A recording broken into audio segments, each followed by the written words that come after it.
As we approach Halloween this week, thought I'd share with you a story that's probably the scariest story I've ever experienced in my life. And so it may not be a happy story, but it's one that really reflects powerfully what we are all about as Catholics. I was at a meeting where I met a victim of probably the most notorious priest in the priest abuse crisis. That priest is now defrocked, and he's serving time in one of the fine correctional institutions here in the Commonwealth of Massachusetts.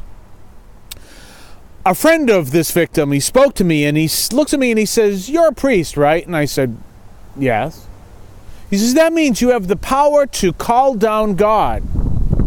I'm like, I suppose. He says, No. I want you to think this one through. You stand at that altar and you call down God. And you call down God to change the bread and wine into the body and blood of Christ. I said, okay, yeah. And then he said, that priest with that power stood at the altar calling down God and rejecting him at the same time. That man, he said, stands at the gates of hell consuming souls. That was 11 years ago. I've never forgotten that story, and I've never forgot the intensity and the terror of understanding exactly what we do at that altar. It's not that it's a terrifying thing. It's a terrifying thing to think that you take it for granted, because the power in that altar is real. But just as I stand there at the altar remembering that power, how do you approach that altar? Because that same power applies to you when you approach to receive the Eucharist. You're receiving the body and blood of Jesus Christ.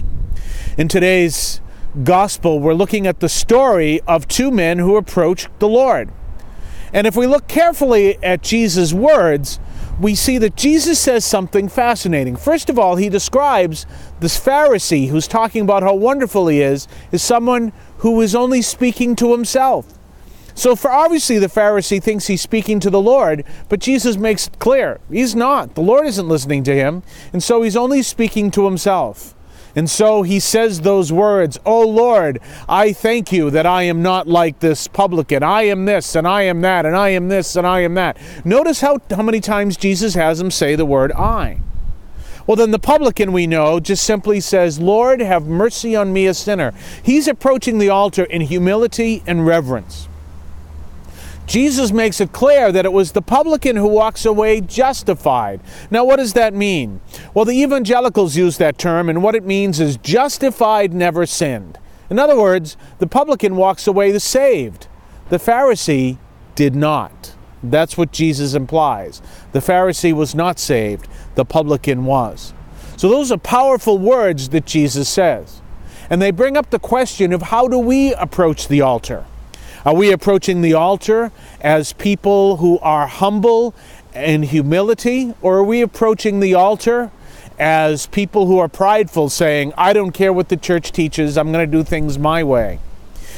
A lot of people are saying that our churches are closing, and they're closing because of the liberals. The liberals are taking over the United States Conference of Catholic Bishops. They're taking over our dioceses. They're taking over our parishes.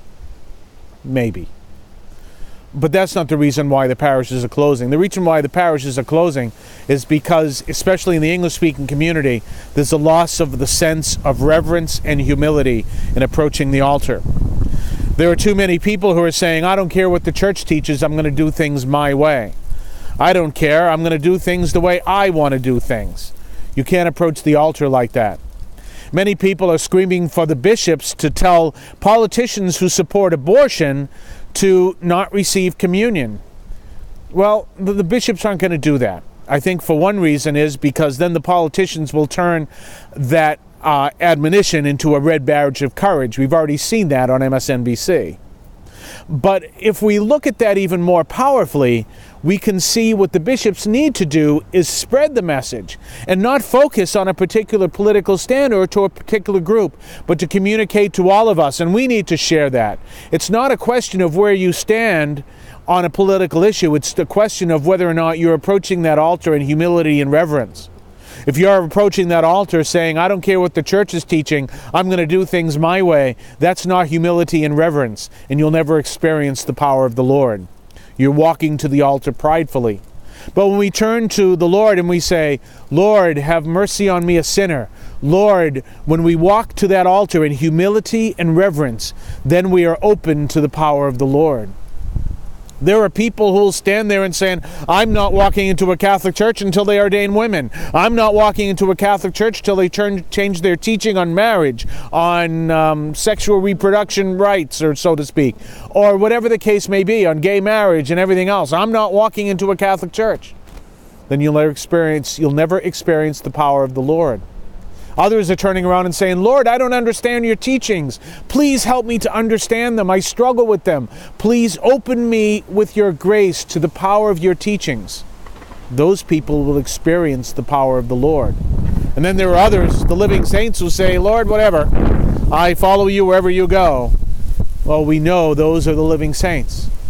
If you're part of the first group that says, I don't care, I'm going to do things my way, you'll never experience the power of the Lord. If you follow the second group, you eventually will. You'll experience it because you've asked the Lord to teach you. And of course, the third group are models for all of us.